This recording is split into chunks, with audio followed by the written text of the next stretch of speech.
वंदे मातरम। तो आज का हमारा टॉपिक है विज्ञान और इसमें हम टॉपिक ले रहे हैं प्रकाश यानी कि लाइट। और लाइट सामान्य परिचय है। मैं आपको बता देना चाह रहा हूँ कि जो प्रकाश चैप्टर हम ले रहे हैं ये हमारा फर्स्ट चैप्टर है। और इसके बाद प्रकाश में जो भी चैप्टर आएंगे यानी प्रकाश में अभी कुल मिलाकर के ये हम सामान्य परिचय की बात कर रहे हैं कि प्रकाश क्या होता है और उसकी परिभाषा इत्यादि पे। उसके बाद आएगा प्रकाश का समतल दर्पणों से परावर्तन, गोलीय दर्पणों से परावर्तन, प्रकाश का अपवर्तन और मानव नेत्र तथा रंग बिरंगा संसार।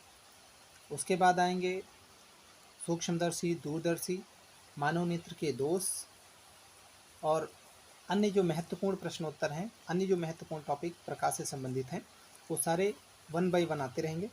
तो चलिए आज का टॉपिक हम स्टार्ट करते हैं। आज है प्रकाश, देख लीजिए सामान्य परिचय। हम लोग आज जो जनरली बात करेंगे वो करेंगे सामान्य परिचय के ऊपर। तो आज का हमारा टॉपिक है सामान्य परिचय। तो चलिए हम लोग स्टार्ट करते हैं। सबसे पहले देखते हैं आज का जो हमारा ओवरव्यू है, पर्पज़ है। हम परिभाषा देखेंगे प्रकाश की, इसका वर्गीकरण, संक्षिप्त नोट्स एनसीईआरटी बेस्ड होंगे। और ये जो एनसीईआरटी बेस्ड हैं उसके सारे टॉपिक्स को कवर करते हैं। उसके अलावा जो आपकी लुसेंट की साइंस की बुक आती है उसको कवर करती है। और जो लुसेंट की जीके की सामान्य बुक आती है उसके भी टॉपिक्स और उसके भी प्रश्न को कवर करती है। यानी प्रकाश का ये चैप्टर अगर आप कायदे से पढ़ ले रहे हैं और इसके बाद मैं आपको कराऊंगा 20 से लेकर के 30 महत्वपूर्ण ऐसे प्रश्न जो कि इस चैप्टर से रिलेटेड होंगे, जो चाहे वो बोर्ड एग्ज़ाम्स हों और चाहे वो कॉम्पिटिटिव एग्ज़ाम्स हों। प्रकाश में इस चैप्टर से ज़्यादा जो मैं 20 से 30 क्वेश्चन कराऊंगा उन क्वेश्चन से ज़्यादा कहीं भी क्वेश्चन नहीं पूछे जाएंगे। इतना 90% गारंटी के साथ कहा जा सकता है, क्योंकि 10% कोई गारंटी नहीं होती किसी भी एग्ज़ाम की, एग्जामिनर के मूड में कब क्या है। तो जो इसका स्टैंडर्ड है यहाँ आप देख सकते हैं, जो हमने एजुकेशन स्टैंडर्ड में लिख रखा है वो इसका स्टैंडर्ड है। उसका स्टैंडर्ड हमने लिया है सभी क्लास 9th 10th और इंटरमीडिएट के प्रश्न हैं। हालांकि इंटरमीडिएट के मैं यहाँ पे इंक्लूड नहीं कर रहा हूँ, अगले वीडियोज़ में इंक्लूड करूँगा। प्रतियोगी परीक्षाओं में पूछे गए प्रश्न और अन्य महत्वपूर्ण प्रश्न हैं जो कि मैं यहाँ पे इंक्लूड कर रहा हूँ। तो चलिए देख लेते हैं सबसे पहले प्रकाश की परिभाषा को। प्रकाश क्या है?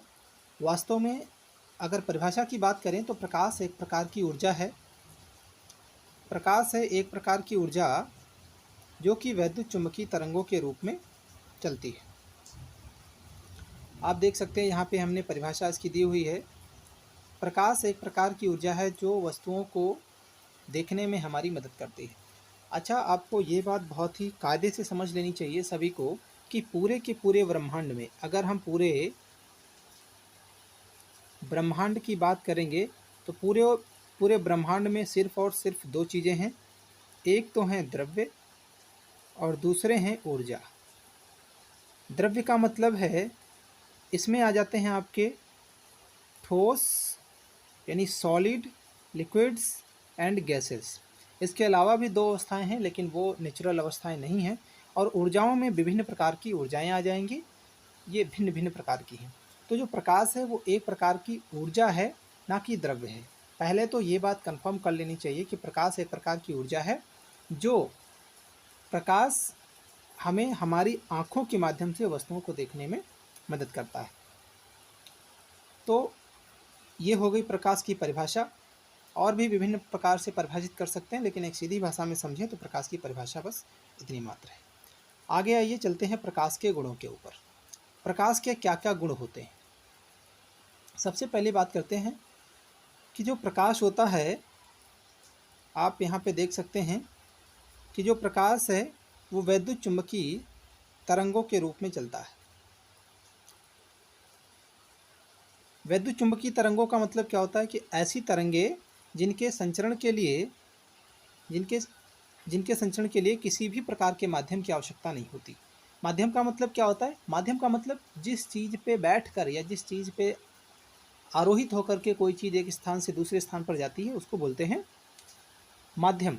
जैसे कि हम एक स्थान से दूसरे स्थान पर जाने के लिए क्या करते हैं, किसी ना किसी माध्यम का, जैसे या तो साइकिल पे बैठ के जाएंगे या मोटरसाइकिल पे बैठ के जाएंगे या अन्य किसी भी व्हीकल्स का यूज़ करेंगे। तो प्रकाश के साथ में ऐसा कुछ नहीं है, ये बिना किसी माध्यम के संचरित हो सकता है। इसलिए ये एक प्रकार की वैद्युत चुंबकीय तरंग है, इसको संचरित होने के लिए माध्यम की आवश्यकता नहीं है। इसीलिए सूर्य से पृथ्वी के बीच में कोई माध्यम नहीं भी है, उसके बावजूद भी प्रकाश यहाँ चला आता है। दूसरे बात करते हैं, प्रकाश तरंगें जो होती हैं अनुप्रस्थ होती हैं।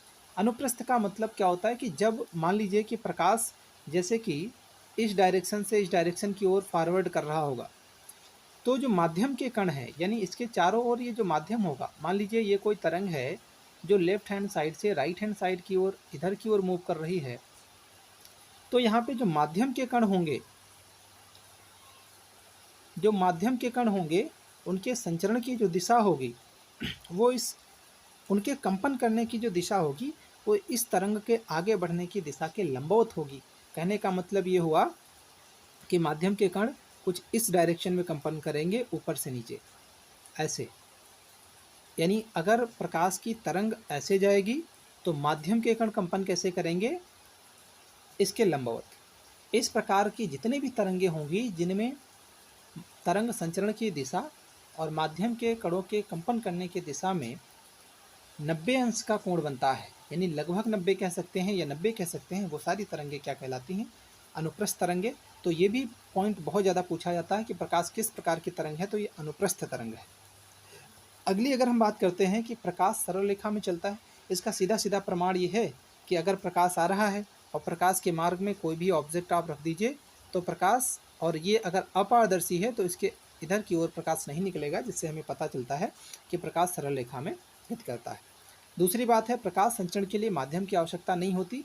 अगर ये हमने कहा है कि प्रकाश वैद्युत चुंबकीय तरंग के रूप में चलता है तो ये इसी का एक सब पॉइंट मान लीजिए आप कि माध्यम के बिना ही प्रकाश एक स्थान से दूसरे स्थान पर पहुंच जाता है। दूसरी बात करते हैं, प्रकाश की निर्वात में चाल 3.0 × 10⁸ मीटर प्रति सेकंड होती है। ये पॉइंट काफ़ी नोटेड करने के लायक पॉइंट है और इस पर बहुत सारी बार क्वेश्चन बने हैं कई सारे एग्जाम्स में और कई सारे बोर्ड एग्जाम्स में भी। निर्वात में का मतलब है कि जहाँ पर ना तो हवा है, ना तो वायुमंडल है, ना ही किसी भी प्रकार की आर्द्रता, ना ही धूल के कण हैं, यानी जहाँ पर कुछ भी नहीं है उस स्थान को बोला जाता है निर्वात। और उस जगह में प्रकाश की जो चाल होगी 3.0 × 10⁸ मीटर पर सेकंड। कहने का मतलब है कि ये प्रकाश की मैक्सिमम स्पीड होती है, इससे ज़्यादा तेज़ प्रकाश नहीं चल सकता। और एक बात ये भी स्पष्ट है कि अगर प्रकाश नहीं चल सकता तो दुनिया की कोई भी वस्तु प्रकाश की चाल से ज़्यादा गति से गति नहीं कर सकती। तो ये हो गई प्रकाश की निर्वात में चाल। और इसके अलावा पानी में अगर देखेंगे, उसके बाद कांच में देखेंगे तो क्रमशः इसकी चाल जो होती है वो घटती चली जाएगी। कांच में इसकी जो है यहाँ 3 की जगह, कांच में अगर निकालना है तो 3 की जगह 2.5 कर दीजिए, बाकी सेम वैल्यू रख दीजिए तो कांच में पता चल जाएगी। अब देखो निर्वात से कांच क्या है, सॉलिड है, और उसके बाद क्या है, द्रव है। ये क्या है, ठोस है। और उसके बाद अगर हम पानी वगैरह की बात करें, तरलों की बात करें, तो उसमें प्रकाश की चाल जो होती है ये जो 2.5 होती है, थोड़ा सा मिसमैच, ये जो 2.5 × 10⁸ मीटर पर सेकेंड होती है, ये होती है हमारी पानी में।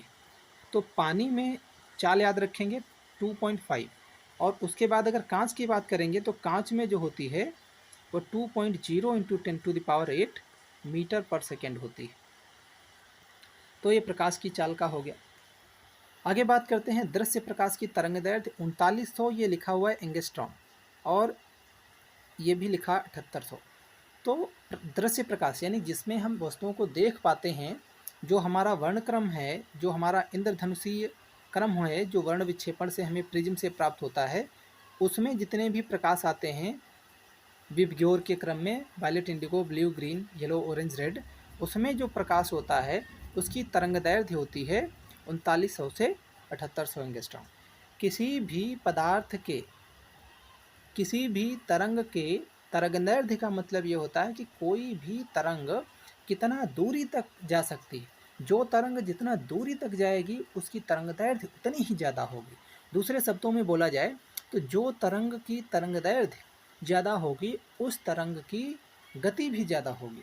यानी प्रकाश की तरंगदैर्ध्य जो 3900, ये जो बात कर रहे हैं ये सिर्फ दृश्य प्रकाश की कर रहे हैं।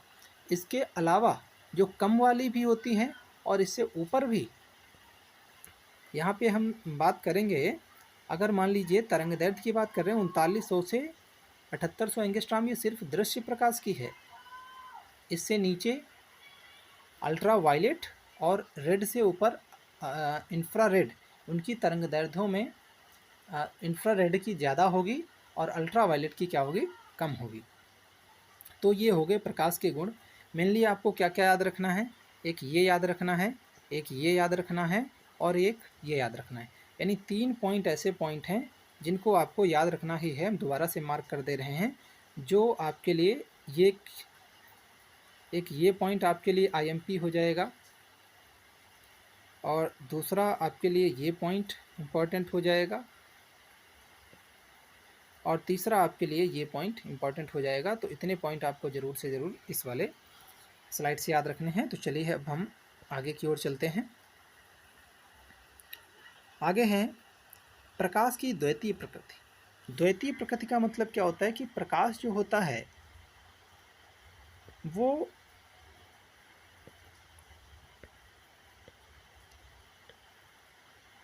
प्रकाश की द्वैतीय प्रकृति, जो प्रकाश है,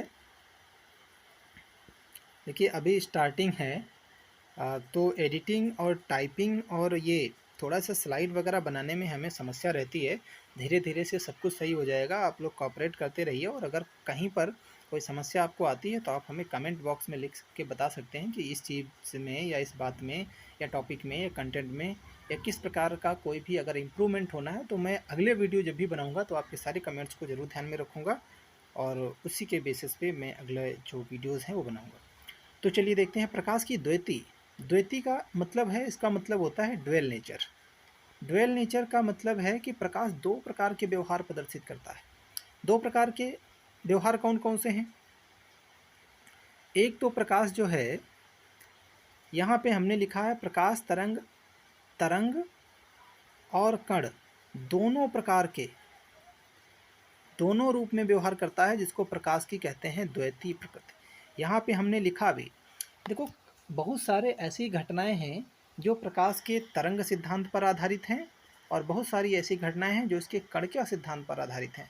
जैसे हमने यहाँ पे लिखा हुआ है, इतना ही आपको भी याद रखना है कि तरंग सिद्धांत का जो व्याख्या है उसको करने के लिए प्रकाश का परावर्तन, अपवर्तन, इसका सीधी रेखा में चलना, विवर्तन, व्यतिकरण तथा ध्रुवण ये जिम्मेदार हैं। यानी तरंग सिद्धांत के आधार पर हम प्रकाश के इन गुणों की या इन घटनाओं की व्याख्या कर सकते हैं, लेकिन तरंग सिद्धांत के आधार पर हम प्रकाश विद्युत प्रभाव, कॉम्पटन प्रभाव और कृष्णिका विकिरण का व्याख्या नहीं कर सकते। इसलिए जो अगला सिद्धांत है वो है कणिका सिद्धांत। यानी प्रकाश यहाँ पे माना गया है कि प्रकाश कणों के रूप में चलता है और यहाँ पे माना गया है कि प्रकाश तरंगों के रूप में चलता है। तो ऐसे सीधे सीधे याद रखना है कि ड्यूअल नेचर ऑफ लाइट क्या है, तो लाइट का तरंग और कण दोनों के रूप में व्यवहार करना ये कहलाता है प्रकाश का द्वैतीय प्रकृति या ड्यूअल नेचर ऑफ लाइट। तो यहाँ से इतना समझ के बस आपको ये याद रखना है कि ड्यूअल नेचर होता क्या है। बाकी यहाँ पे आगे टॉपिक्स जो हैं वो क्लियर होते चले जाएंगे। आगे देख लेते हैं हम लोग प्रकाश की महत्वपूर्ण घटनाएं। तो इसमें जो मोटी मोटी चीज़ें हैं जो आपको पता होनी चाहिए, सिर्फ वो आप ध्यान रखिए, बाकी आपको ज़्यादा ध्यान देने की ज़रूरत नहीं है। हालांकि इन सारे टॉपिक्स पे आपको जो है अलग से वीडियोज़ मिलेंगे, आगे सब यही पढ़ना है।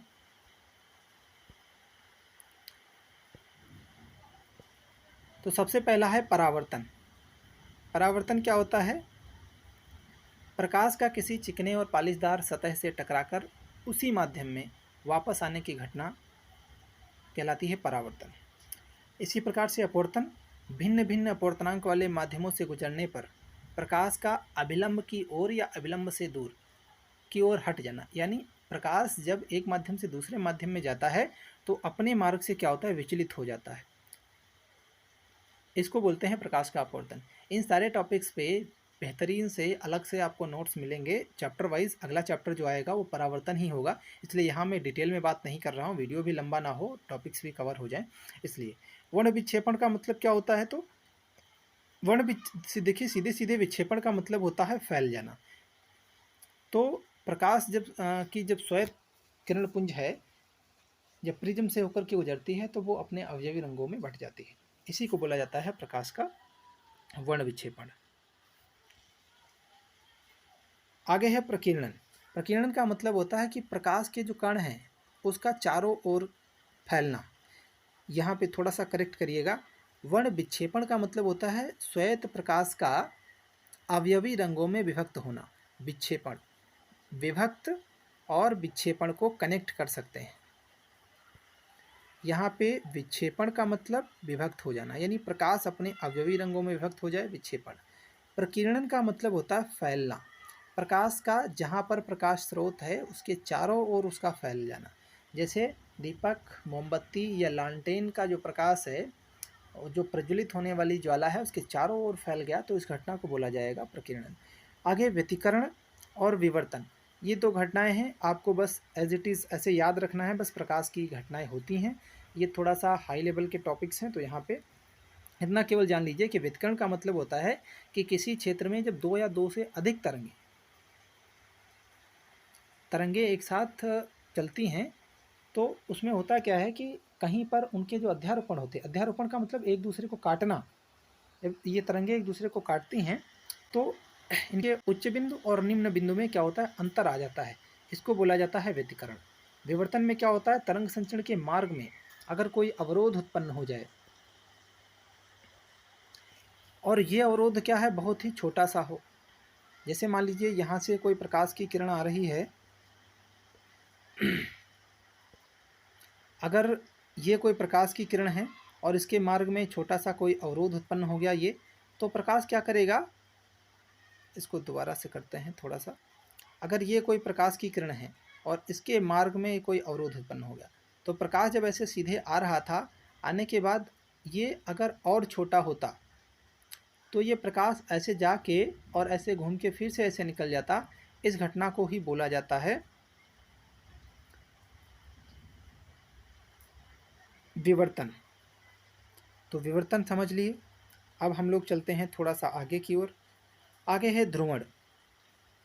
किसी तरंग के कंपनों को तरंग संचरण के लंबवत तल में किसी विशिष्ट दिशा में सीमित रखने की परिघटना को ध्रुवण कहते हैं। तो यहाँ पर कुल मिलाकर के इनको आप ऐसे ही पढ़ लेंगे, 4, 5, 6, 7, ऊपर वाले 3 आपको ज़रूर याद रखने हैं, बाकी बात की बातें हैं।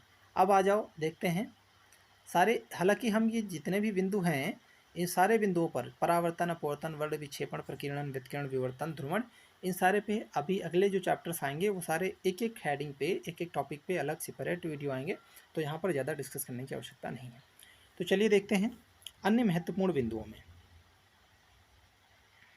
अन्य महत्वपूर्ण बिंदुओं में क्या है, ये आपके लिए यहाँ से क्वेश्चंस बहुत ज़्यादा बनने वाले हैं, तो ये आप सभी को क्या करना है, जितना हो सके उतना देख लीजिए।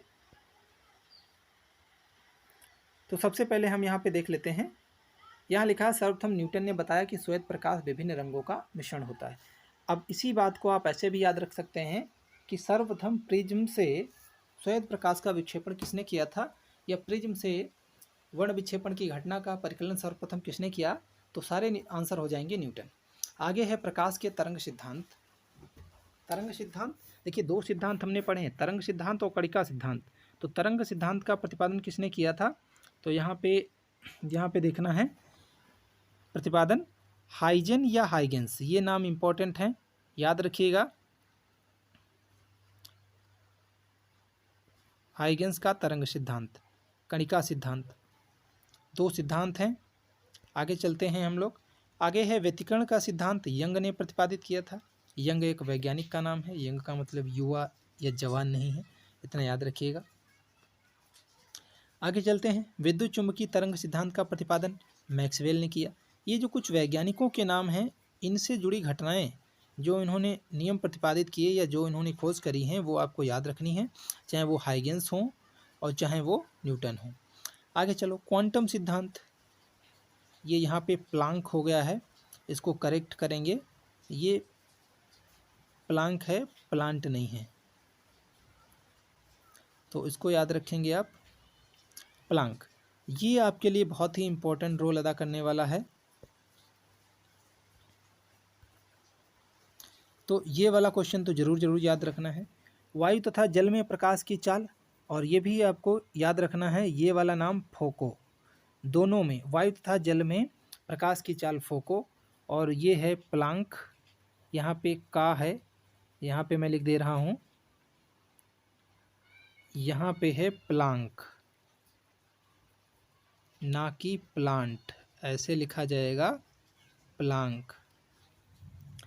और उसके बाद आपको याद रखना है, ये एक नाम मैक्सवेल, और एक ये नाम यंग, एक ये नाम हाइगेंस या हाइजन, और उसके बाद ये न्यूटन। आगे है प्रकाश तरंगों की आवृत्ति 10⁻15 हर्ट्ज की होती है। ये आप सीधे सीधे क्वेश्चन याद कर लीजिए, हालांकि हम आगे डिस्कस करेंगे। जहाँ पे एक चैप्टर आएगा तरंग और तरंग गति, वहाँ पे विभिन्न तरंगों की जो गति है, तरंग दैर्ध्य है, आवृत्ति है, तो वहाँ पे हम लोग डिस्कस करेंगे। आगे एक ये महत्वपूर्ण, बहुत ही महत्वपूर्ण बिंदु है, इसको भी आपको याद रखना है। ये एक क्वांटा या फोटान की ऊर्जा E बराबर hν होती है। और फोटान या क्वांटा होता क्या है?